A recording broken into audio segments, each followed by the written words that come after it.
Me tragué pintura.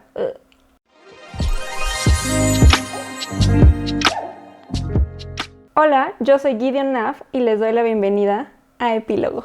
Por un momento consideré como hacer toda la reseña como hablando en primera persona, pero va a ser muy difícil. Entonces, soy Frida y hoy vamos a hablar de esta novela que es Gideon the Ninth o Gideon la novela de Tamsin Muir. Como pueden darse cuenta, este libro me gustó muchísimo, tanto así que heme aquí disfrazada de Gideon Naff. Este libro lo leí de manera conjunta con Velo, con Iris y con Neira, y les voy a dejar en la cajita sus canales. Velo e Iris ya hicieron reseña de esta novela, entonces también se los voy a dejar ahí abajo. Este video está pensado para animarles a leer esta novela, entonces no va a haber ningún spoiler. Y la forma en la que va a estar estructurado este video es que les voy a contar la sinopsis, después las cosas que me gustaron o que me encantaron de esta historia y por último las cosas que no me gustaron, para ser un poco más objetivos. Pues, ¿de qué va esta novela? Esta novela nos habla de Gideon, obviamente, que pertenece a la novena casa. Gideon ha vivido en el planeta de la novena casa durante toda su vida. Está harta de vivir ahí, de convivir con la gente que habita ahí y sobre todo está harta prácticamente de las costumbres y de la forma de vida que involucra estar en la novena casa, que tiene muchísimo que ver con el tema de la religión, y ella solamente sueña con escapar, irse a otro lado y ser parte de un ejército, porque ella es una guerrera, ella ha sido entrenada toda su vida, sabe manejar muy bien la espada y eso le encanta además. Y entonces como abre la novela es que vemos a Gideon recogiendo todas las pertenencias que tiene, incluyendo su espada, revistas donde salen mujeres desnudas, y está lista para huir.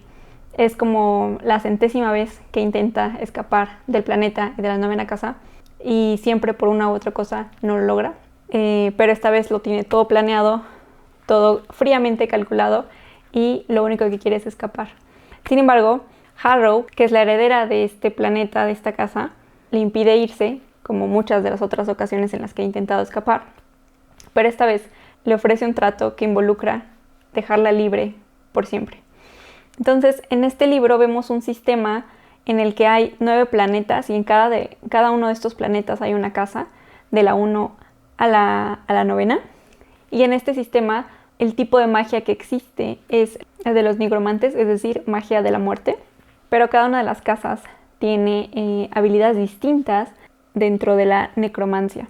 Y la razón por la que Harrow le ofrece a Gideon esta oportunidad única es que a Harrow se le ha invitado a participar en una especie de prueba en la que quien gane podrá convertirse en lictor del emperador que gobierna este sistema planetario. Lictor es básicamente ser un nigromante extremadamente poderoso y sobre todo inmortal.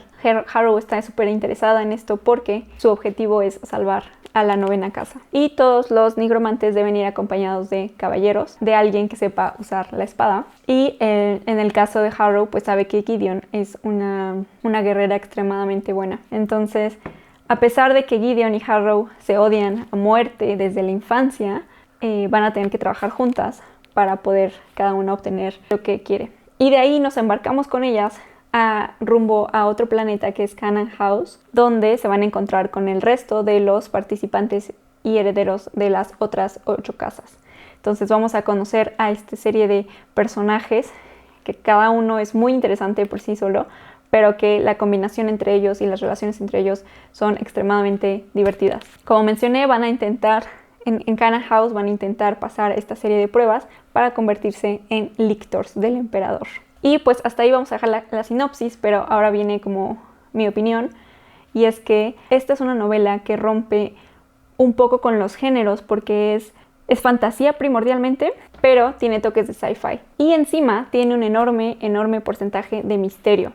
Es esto que los gringos llaman el whodunit, es decir, este misterio de que hay asesinatos y no saben quién es el culpable o quién es el perpetrador. Entonces, esta novela es una forma muy interesante de explorar la línea entre los géneros literarios, y eso de entrada me parece una propuesta bastante atrevida y bastante interesante. Ahora, mi experiencia de lectura con esto es que, como se los comenté, lo leí acompañada, lo cual recomiendo muchísimo, pero además yo lo leí en inglés, lo cual conllevó sus propios obstáculos y sus propios retos, porque si lo leen en inglés tengan paciencia, porque es un inglés muy extraño, es un inglés al que nosotros como latinoamericanos no estamos muy acostumbrados, porque la autora es neozelandesa. Y sobre todo al principio, las primeras 50, 60 páginas son difíciles y hay que como que empujar, porque es difícil como que agarrar el hilo de la historia, pero una vez pasado eso, la verdad es que se lee muy rápido y es muy, muy interesante, pero el estilo sí es bastante peculiar. Entonces puede que al principio sí cueste arrancar, entonces hay que tomar eso en cuenta.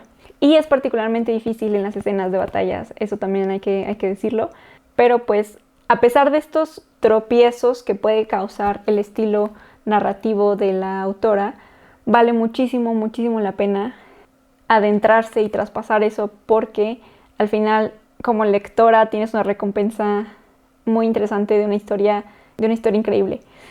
También por la temática del libro, pues hay mucha especificidad en temas como la anatomía y los huesos. También por ahí hay ciertas palabras como peculiares.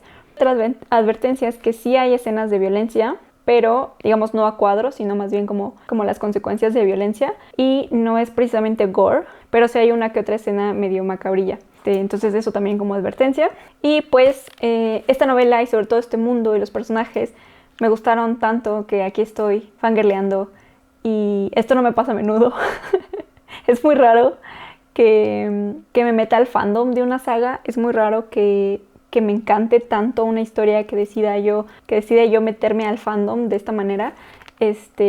Pero pues ahí me tienen buscando fanart a las 2 de la mañana sobre Gideon, sobre Harrow, y claro que sí, por cierto, spoileándome del libro 2, también sucedió, pero bueno, ni modo. Es una novela muy divertida que me hizo reír a carcajada varias veces, no una, no dos, varias veces, por el humor que trae, por el sarcasmo, sobre todo por Gideon.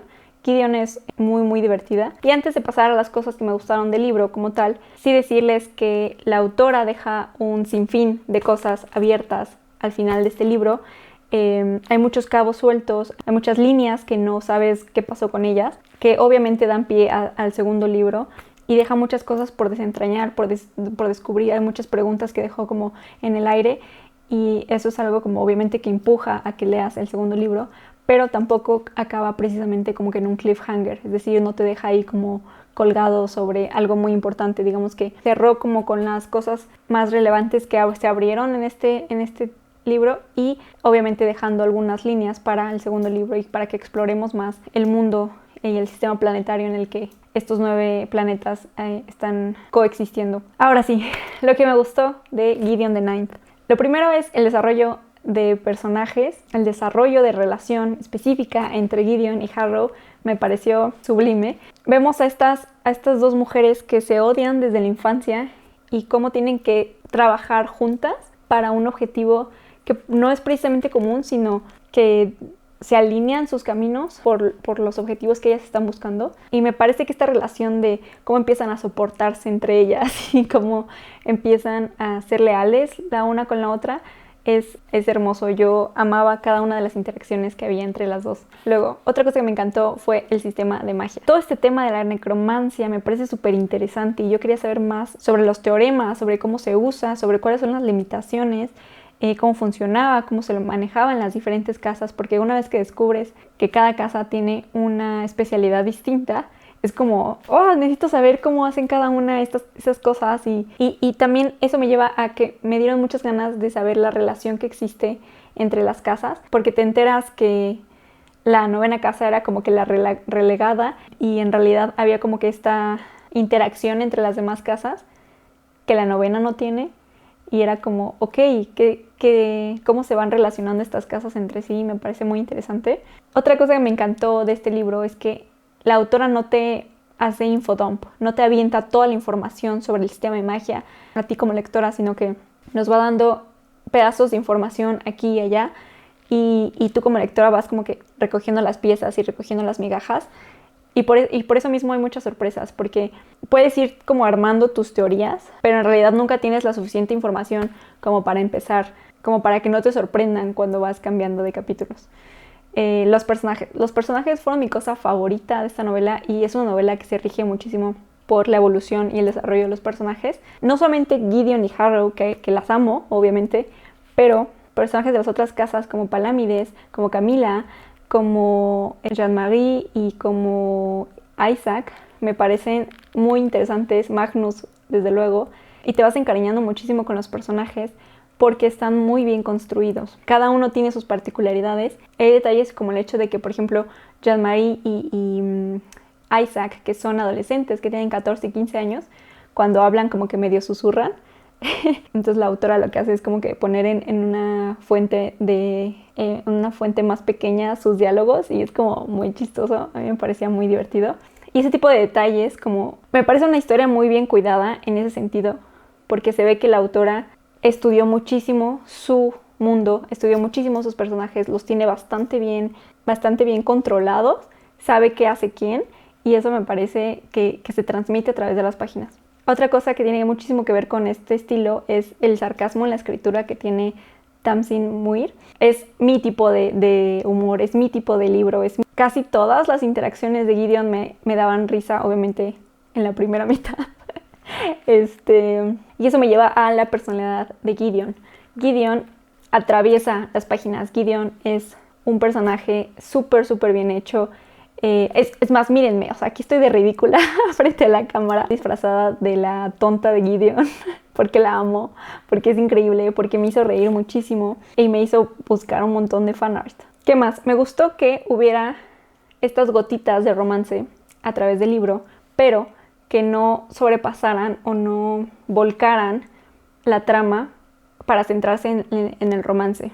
Se me hizo muy real que las protagonistas tuvieran sus inclinaciones, sus objetivos, sus motivaciones, y que no dejaran que el romance predominara por sobre lo que ellas tenían que hacer y por sobre lo que estaban viviendo, que era muy intenso, ¿no?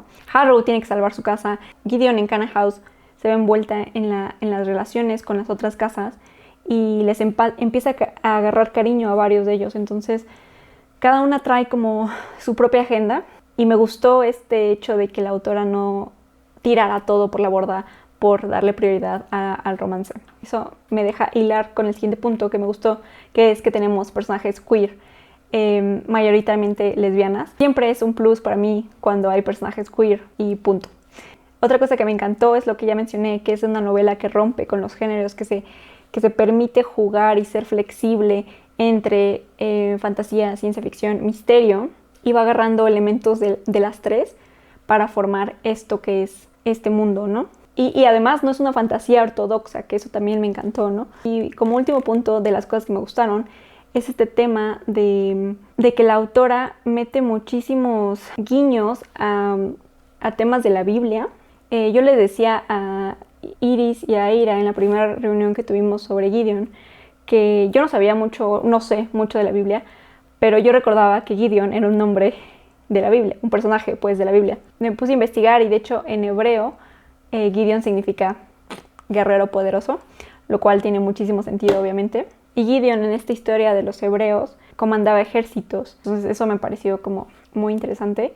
Y de otros temas de la Biblia, Iris ya en su reseña abordó sobre elementos que la autora rescata del catolicismo y los vierte en esta novela. Y además de eso, de estos temas bíblicos, también mete elementos de mitología griega, sobre todo en los nombres, y los nombres dicen mucho sobre el destino que van a tener estos personajes, lo cual, pues una vez que lo lees entiendes, ¿no? Un poco más, sobre todo porque al final del libro también viene como que un apartado donde te dice algunas pistas de por qué se llaman así algunos personajes, y por ese tipo de cosas digo que la autora tiene muy bien cuidado cada uno de los detalles de este mundo, y creo que se nota. Y pues vamos a pasar a la sección de cosas que no me gustaron. Lo primero que no me gustó es el plot twist que hay casi hasta el final. No me refiero al final, sino a unas 100 páginas antes del final, cuando revelan el misterio, porque me pareció que no hubo suficiente foreshadowing, no hubo suficientes migajas de la autora para que la lectora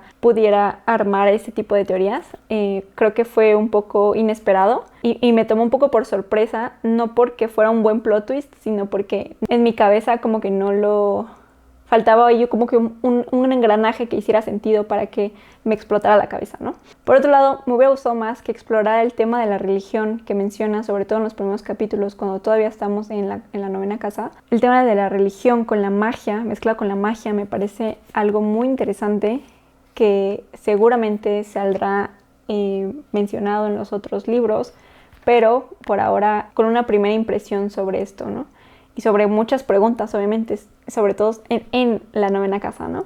Otra cosa que puede parecer menor, pero que me pareció poco creíble, fue la edad de Gideon y de Harrow. En ocasiones se me hacía un poco irreal que fueran tan jóvenes, porque nos las presentan como de 17, 18 años. Y además se me hacía un poco ridículo que vieran como muy hacia abajo a los adolescentes que eran Jean-Marie e Isaac, que tenían 14, 15, y es como, tú tienes 3 años más, ¿no? O sea, tú no eres mucho más grande, ¿no? Entonces sí me hubiera gustado como que fueran un poquito más grandes, porque sus acciones, sus diálogos y eso como que correspondían a un poco más grandes.